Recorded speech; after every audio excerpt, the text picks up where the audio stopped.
Hello students, welcome back to our channel general studies with Anoop K Verma.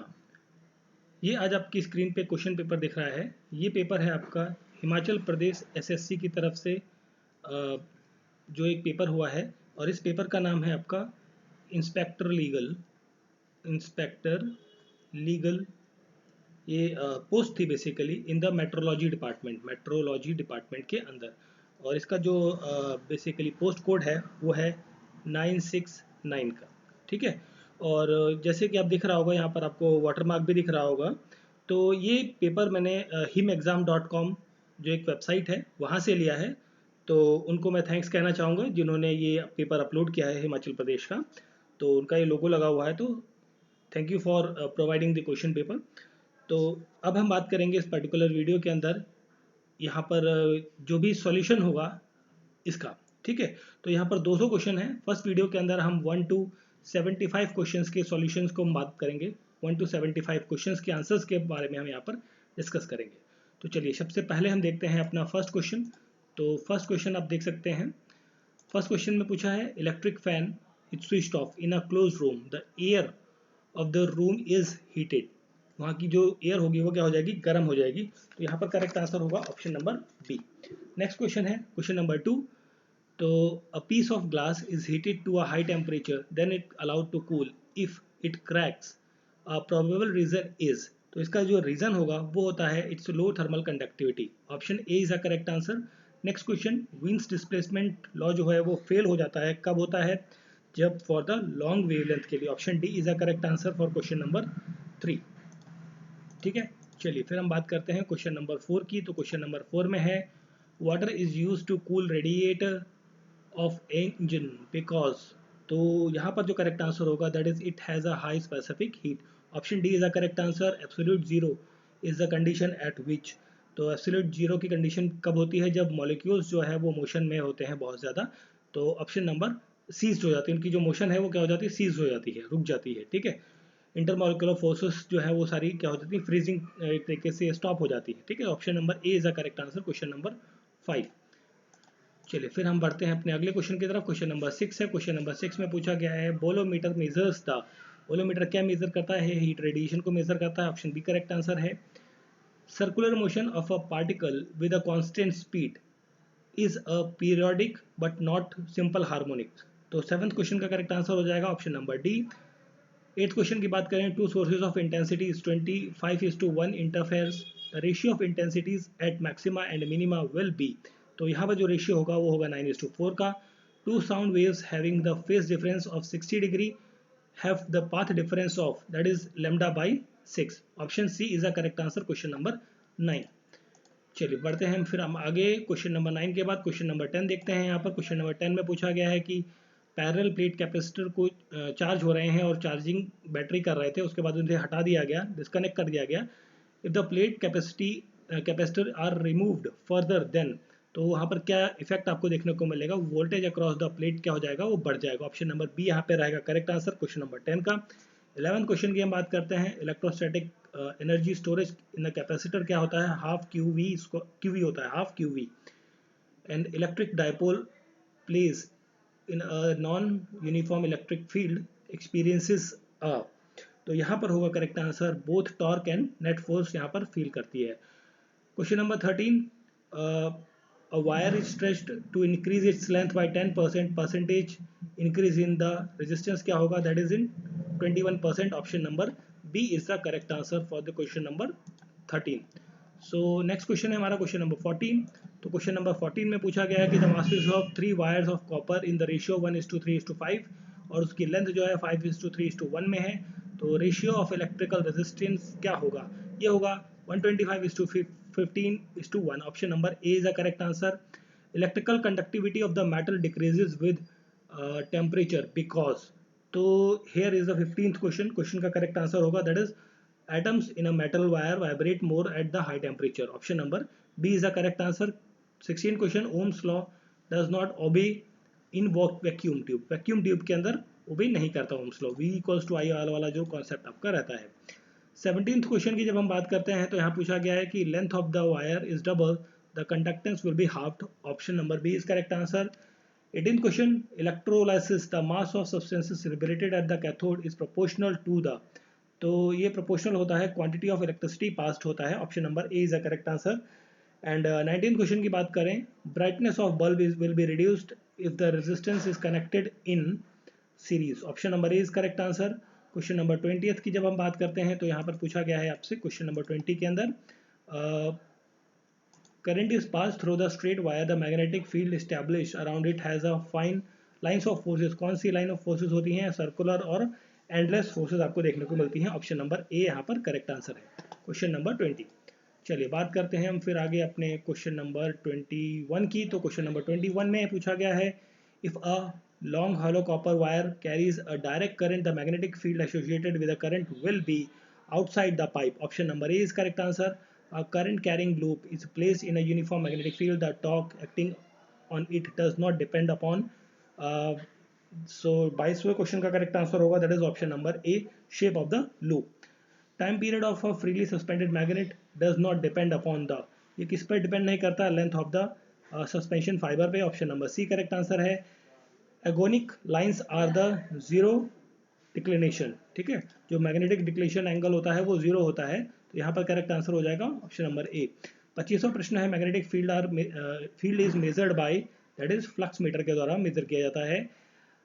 Magnetic susceptibility does not depend upon the temperature in, so यहाँ पर जो correct answer होगा diamagnetism magnetic substances होगा, option number C is correct answer. Small transformer does not,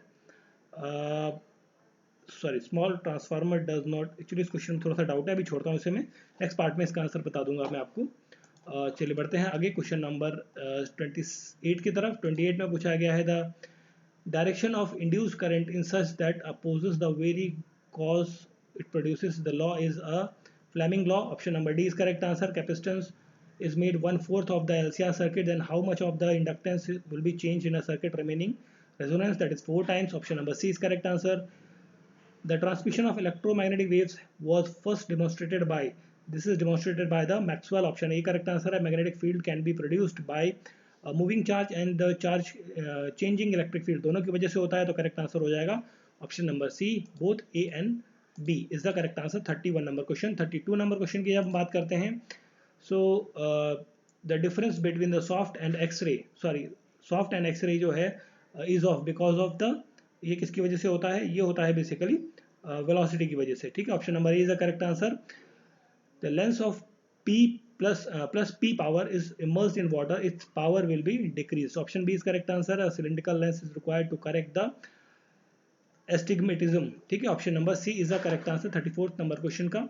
फिर हम बात करते हैं 35 नंबर क्वेश्चन की, तो 35 में पूछा गया है, obtaining the equal and same height of an object the mirror should be plane, option number C is correct answer. Photo electric effect, electrons are rejected from the metal if the incident light has a certain minimum, तो यहाँ 36 का correct answer होगा, that is of frequency, option number B is correct answer. A laser beam is used for carrying out surgery because of this can be sharply focused, ठीक है, option number D is a correct answer, question number 37। फिर हम बात करते हैं 38 number question की, यहाँ पर है 38 नंबर क्वेश्चन, तो pentode can be used is an, देखिए बेसिकली एम्पलीफायर में भी होता है, ऑक्सीलेटर में भी होता है और डिटेक्टर में भी होता है, तो यहाँ पर करेक्ट आंसर हो जाएगा ऑप्शन नंबर डी, ठीक है, 38 का correct answer option number D. And barrier potential of a PN junction diode does not depend upon the, diode की डिज़ाइन पे डिपेंड नहीं करता है। एंड रिवर रावी जो है ये दो ग्लेशियर से बनती है, फीड स्ट्रीम नेम उनका नाम क्या है, बडल और तंगरी, सॉरी तंतगिरी, ठीक है, option number D is the correct answer.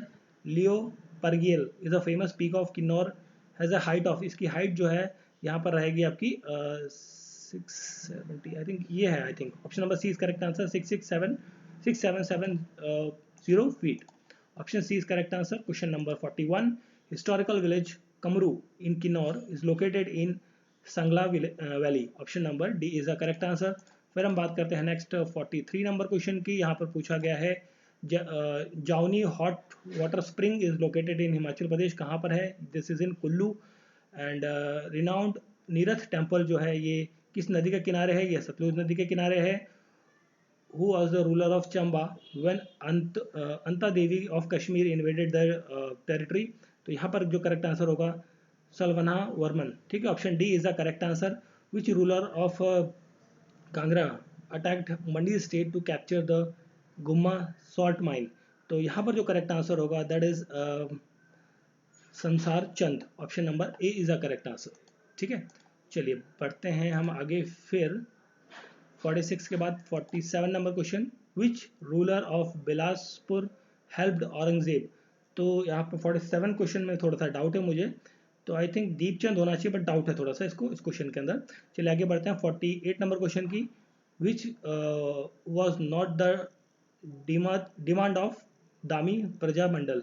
तो demand of Dhami that is abolition of begar. Option number A is the correct answer. Himachal Pradesh high court building is known as the Ravenswood. Ravenswood option number is correct answer. Pangla tribe founded Himachal Pradesh, ये कहाँ पर आपको देखने को मिलती है? Actually इनमें से कोई भी ऑप्शन नहीं, मेरे ख्याल से ऑप्शन नंबर डी होना चाहिए, नन ऑफ द अबव, ठीक है। चलिए बात करते हैं 51 नंबर क्वेश्चन की। तो 51 नंबर क्वेश्चन में पूछा गया है the first sun fair held in Shimla और Annandale ground in which year, that is in 1833 के अंदर। Classic recipes of Himachal Pradesh, ये बुक किसके द्वारा लिखी गई है? This book is written by Bhawani Singh के द्वारा। Option number A. Gypsum Solan के अंदर होता है, तो यहाँ पर कहाँ पर देखने को मिलेगा? ये देखने को मिलता है कुथर के अंदर, ठीक है। कुठार या कह लीजिए आप कुठार, ठीक है। Option number A is correct answer. तो first information technology institute Himachal Pradesh में ये सेटअप हुआ था हमीरपुर के अंदर। ऑप्शन नंबर बी है। स्टेनलेस स्टील किसका अलॉय होता है? ये आयरन, निकल और chromium. Option number D is correct answer है यहाँ पर, ठीक है।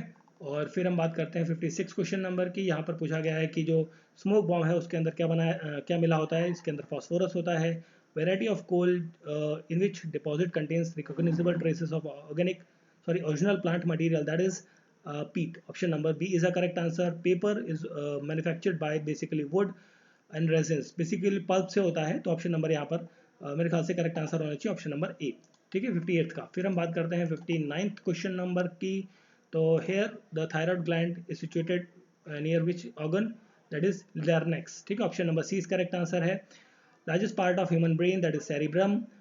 Animal semen for breeding of animal remains fertile organ at a long time, that is minus 196 degree Celsius. Vitamin D की ई की कमी की वजह से अनीमिया होता है। Option number B is correct answer. Mump disease जो एक वायरल डिजीज है, that is option number D is the correct answer. 68 question का option number D virus. 64th question की जब हम बात करते हैं, protective food in our diet, that is basically minerals and vitamin रहेंगे। Option number C is correct answer. Which ruler has religiously assembly. देखिए प्रयागराज में हर साल में एक असेंबली आयोजित की जाती थी, किसके द्वारा? हर्षवर्धन के टाइम पे। Option number C is correct answer. Which of the following explains the duties of Dharma Mantra, ठीक है।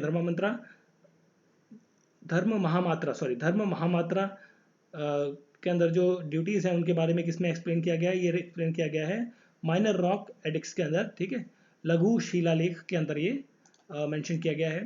फिर हम बात करते हैं 67 नंबर क्वेश्चन की। यहाँ पर पूछा गया है आपसे the main objective of introducing the Mansabdari system was to basically organise the army. Option number C is correct answer. Tipu Sultan was defeated in third Mysore war 1719 के अंदर by the lord Cornwallis. Option number C correct answer है यहाँ पर। Originator of Dravidian style of architecture sculpture जो है south India के अंदर ये शुरू किया गया था पल्लवास के द्वारा। ऑप्शन नंबर सी है यहाँ पर correct answer.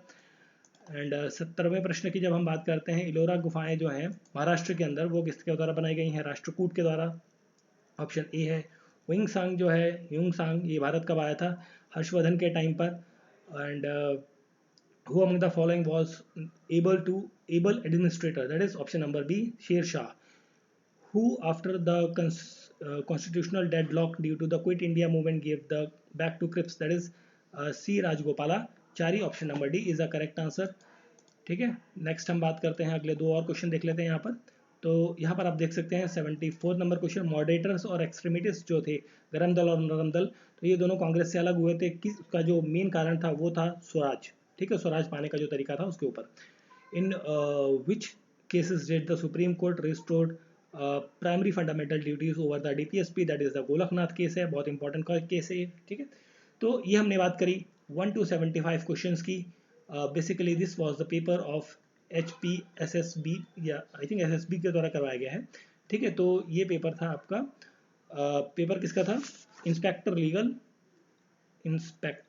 Legal metrology department के अंदर। ठीक है, तो ये पेपर मुझे मिला है, जैसे कि आपने वाटरमार्क में देखा होगा कि himexam.com की जो वेबसाइट है उनसे ये पेपर लिया है। तो thank you for giving the paper. मिलते हैं नेक्स्ट पार्ट में। Thank you for watching.